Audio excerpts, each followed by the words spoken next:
you are only actually running on round runners. So of these runners here, they're quite long. The whole runner doesn't actually sit on the ice.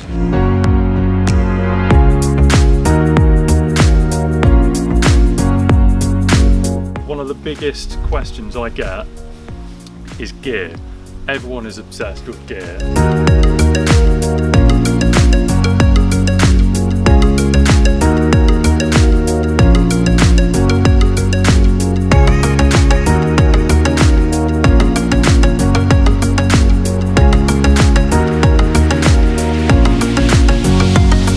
The basics is trying to get everything on your bike as organised as you can.